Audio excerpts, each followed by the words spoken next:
A Japanese old tea master, Toyotomi Hideyoshi, said when tea is made with water drawn from the depths of mind whose bottom is beyond measure, we really have what is called cha no yu, which means hot water for tea.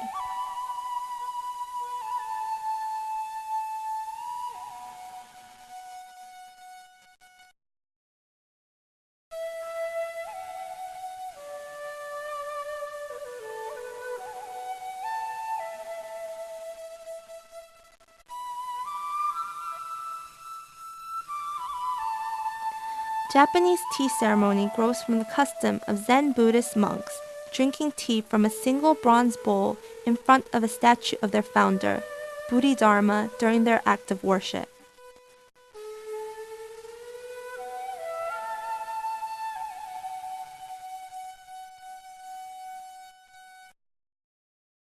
Japanese tea ceremony captures all the elements of Japanese philosophy and artistic beauty,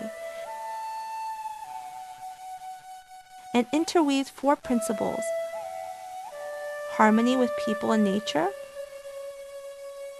respect for others, purity of heart and mind, and tranquility.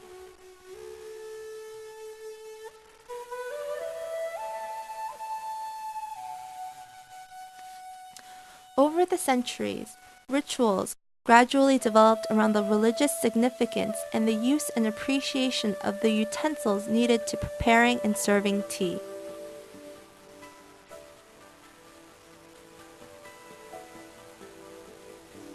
The Japanese tea ceremony, cha no yu, is a traditional ritual influenced by Zen Buddhism in which powdered green tea, or matcha, is ceremonially prepared by a skilled practitioner and served to a small group of guests in a tranquil setting.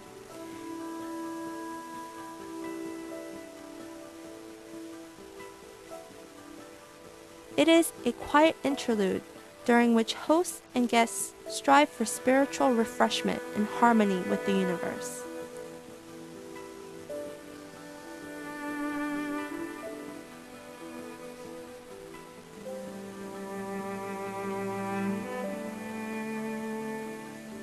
During the Tang period of China, Yu Wu wrote a book, Da Gyang, which is about tea. The book consisted of 3 parts. The first part introduces tea and tea utensils, and the way tea is made. The second part is about tea wares, and the last part explains the way to brew tea, how to drink tea gardens, and the history of tea.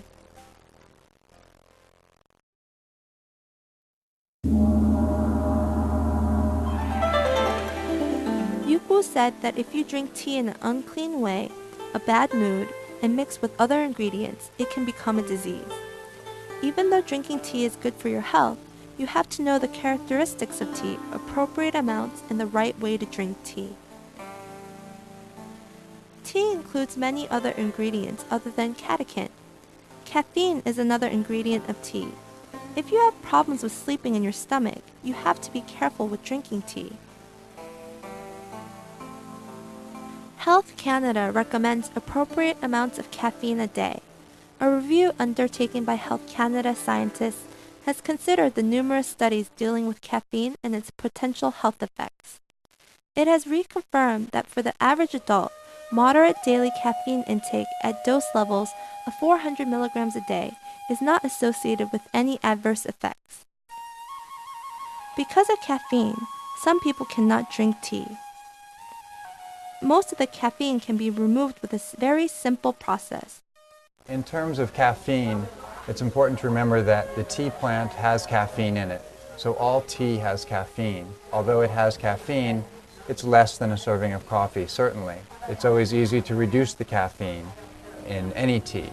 You can steep it for 30 to 40 seconds, pour it off, re-steep it, you'll be up to 80% less caffeine. Up to 80% of the caffeine is released in the first infusion of water, so only minimal amounts will remain when you add water the second time. This method eliminates very little of the tea's flavor and aroma. Now, we not only drink tea, but also eat tea as food. In tea houses, there are unique foods made by green tea. Through food made by green tea, you can take more nutrients, which can be lost in drinking tea. Also, while you are taking some medicine for your health, you need to ask your doctor because drinking tea could affect the medicine.